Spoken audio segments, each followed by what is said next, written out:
Hello everyone. Today we have to start our next topic, that is the acid rain. Acid rain actual में है क्या?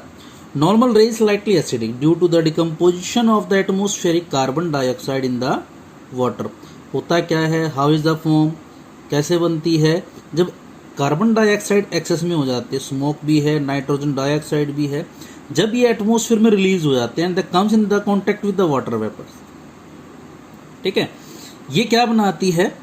जैसे nitrogen dioxide when is come in the contact with the water it form the nitric acid. Sulphur dioxide when contact in the water it form the sulphuric acid और sulphonic acid. ठीक है, ये जो acid बना है atmosphere में, जब ये वाटर के साथ मिक्सअप हो जाता है, comes on the surface of the earth, that is called the acid. उसे क्या कहा जाएगा? Acid rain. अब ये कहाँ से आया हमारे पास? Nitrogen dioxide. ये हमने ऑलरेडी पहले ही भी पढ़ा था कि nitrogen dioxide is the air pollutant. ये पोल्यूटेंट है. ठीक है, सल्फर डाइऑक्साइड जो आप लोग पेट्रोल यूज़ करते हैं, जब इसको बर्न किया जाता है तो उसमें रिलीज होती है. ये इनके इफेक्ट क्या पड़ते हैं? पहला तो ये आता है, एक टर्म हमारे पास आएगी और मोस्टली कई बार रिपीट भी होती है, पूछी भी जाती है, मार्बल कैंसर. एक्चुअल में है क्या? जब आप लोगों को मैंने पहले भी बताया था कि जो ताजमहल है वो येलोइश होना शुरू हो गया, यानी जो हमारे मॉन्यूमेंट्स हैं उसका कलर जो होता है फेड होना शुरू हो चुका है. किस वजह से? एसिड की वजह से.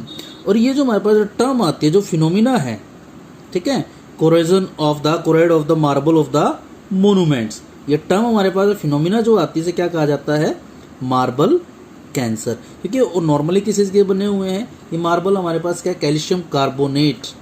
इसको क्या करता है? ये कोरोइड खराब करना शुरू कर देता है. वाइट कलर चेंज हो जाएगा, turns into the yellowish. Second हमारे पास क्या आता है? Articles made of the metals and the gold and the silver ornament slowly lose their lustres when they are affected by acid. इनके अंदर जो टेंडेंसी होती है, जो शाइनिंग नेचर होता है, वो क्या हो जाता है? खत्म हो जाता है. थर्ड हमारे पास क्या आता है? इफेक्ट क्या पार्ट आता है हमारे पास एसिड का, एसिड रेन का? Washes away number of the essential minerals from the soil. यानी इसको कहते हैं कि सॉइल इरोजन, ये उसके लिए भी रेस्पॉन्सिबल होती है. एक जब ये एसिड रेन सरफेस पे आती है और जो वाटर होता है comes in the contact with the river और द ओशियंस, तो उसकी जो एक्वेटिक लाइफ होती है उसको भी क्या करता है? ये अफेक्ट करता है. ये हमारे लिए भी उतना ही हार्मफुल होता है जितना ये प्लांट्स के लिए भी होता है. Is that clear? ये मैं आप लोग को ऑलरेडी बता चुका हूँ.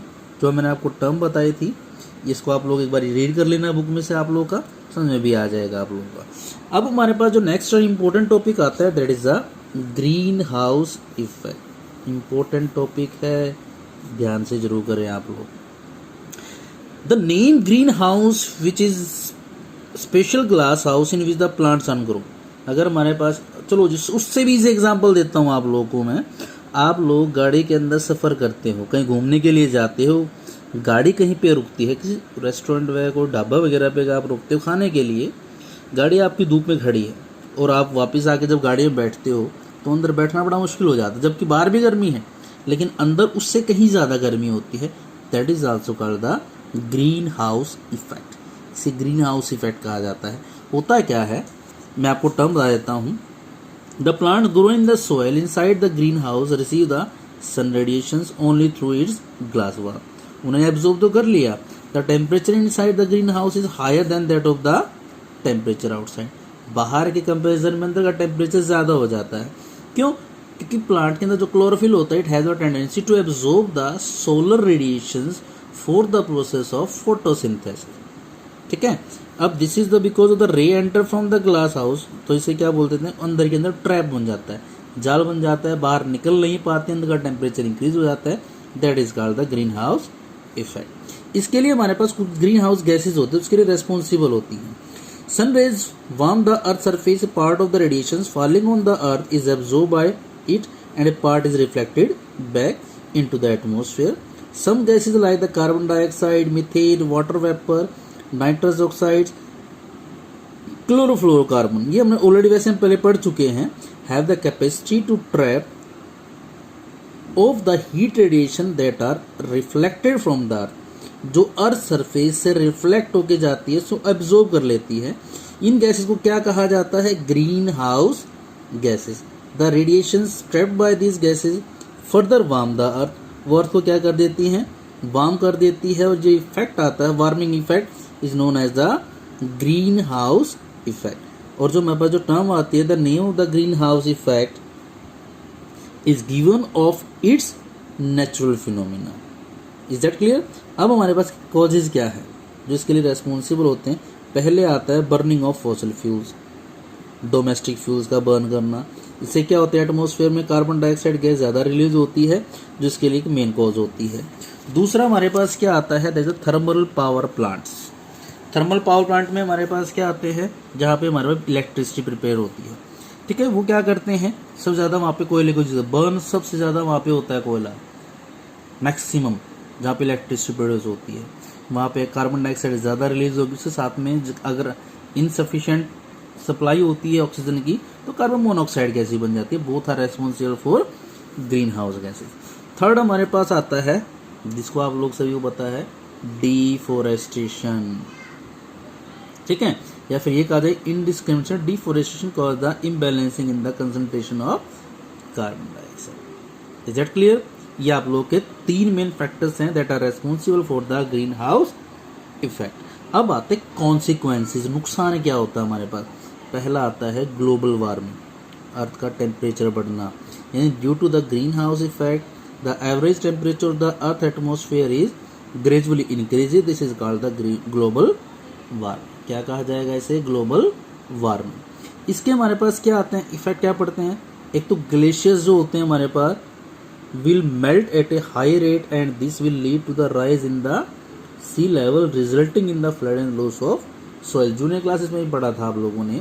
और दूसरा हमारे पास जो फॉरेस्ट के अंदर अभी कुछ महीने पहले की बात है, उसमें ऑस्ट्रेलिया के फॉरेस्ट के अंदर आग लगी, बहुत सारी जो वाइल्ड लाइफ थी वो डिस्ट्रॉय हुई थी वहाँ पे, ठीक है। It is also the effect of global warming. Control कैसे कर सकते हैं? हाउ कैन यू कंट्रोल और चेक द ग्लोबल वार्मिंग?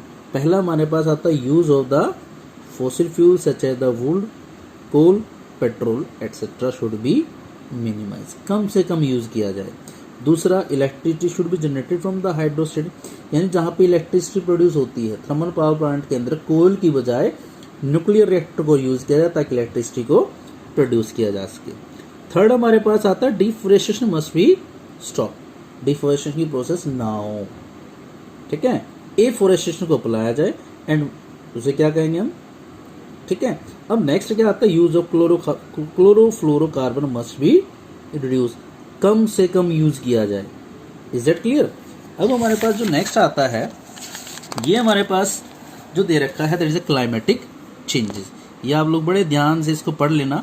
इसमें आप लोगों को क्या दे रखा है कि जो रेडिएशंस आती है यहाँ पे जो अर्थ सरफेस के ऊपर कार्बन डाइऑक्साइड को ट्रैप कर लेती है, मीथेन भी है, वाटर वेपर्स भी है, नाइट्रोजन डाइऑक्साइड भी है, which increases the temperature of the earth. Effect आप लोग के वो है warming the oceans, rising oceans, more acidic ocean, shrinking, क्योंकि कम होते जाएंगे, मेल्टिंग होना शुरू हो जाएगा। अब इसी के साथ में हमारे पास क्या होते हैं? ह्यूमन एक्टिविटीज कौन कौन सी रेस्पॉन्सिबल होती है? अर्बेनाइजेशन, अर्बेनाइजेशन पता है ना आप लोगों को, जो इंडस्ट्रीज, शहरीकरण इसको आप लोग बोल सकते हैं, deforestation, burning of fossil fuel, automobiles and the electricity producing. Agriculture के अंदर भी इसको यूज करते हैं हमारे पास। एक हमारे पास दे रखा है जो प्लांट होते हैं वो क्या करते हैं? दे आर बैलेंसिंग, वो बैलेंस करने का काम करते हैं। अब आते हैं मेथड ऑफ एयर पोल्यूशन, आप कैसे कम कर सकते हैं, कैसे आप इसको कंट्रोल कर सकते हैं। पहला आता है कि जो चूल्हा है वो स्मोकलेस चूल्हे काफ़ी पहले भी यूज़ किए गए थे। Cooker, biogas instead of fossil fuel for the cooking पर। Use of unleaded petrol in the vehicle, vehicle के अंदर कैसा हो? अनलेड, इसमें लेड ना हो, ठीक है। सीएनजी को ही प्रेफर किया जाए। और एक आता है हमारे पास अल्टरनेटिव सोर्सेज ऑफ एनर्जी, जैसे solar radiation, solar energy, hydro power plant जो हाइड्रो पावर यूज करते हैं, wind energy, nuclear energy instead of the fossil fuels, ठीक है। उसके बाद आता है पोल्यूशन, जो हमारे पास नॉर्म्स है उसके लिए सारे पूरे करने चाहिए, यानी sticking of to pollution emission norms form automobiles exhaust and continuous upgradation of evaluation Euro standard, यानी टाइम टू टाइम जो व्हीकल्स है उसकी रिपेयरिंग, सर्विसिंग जो करानी है टाइम टू टाइम कराए। दिवाली के टाइम पे हम क्रैकर्स को यूज़ करते हैं, वो यूज़ ना किया जाए। इससे एयर पोल्यूशन के साथ साथ नॉइस पोल्यूशन को भी कंट्रोल किया जा सकता है। चिमनियाँ जो है फैक्ट्रीज वगैरह के अंदर वो लंबे वाली हो, और ये जो है कहाँ प्रेजेंट हो, away from the residential area. Afforestation और सेलिब्रेशन एज ए वन महोत्सव।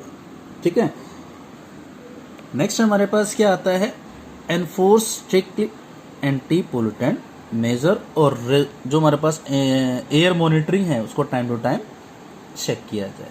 उसके बाद आता है avoid the burning of dry vegetable waste. इसको हम क्या यूज़ कर सकते हैं, for the preparation of compost, इससे खाद बनाए जा सकते हैं। Is that clear? एक्टिविटी आप ध्यान से पढ़ लेना, और आप लोग इसको थोड़ा जितना आप उसको पढ़ेंगे चैप्टर उतना ही आपका क्लियर होता चला जाएगा। And you have to be read out the keywords also which are essential for your chapter learning. Thank you and have a nice day.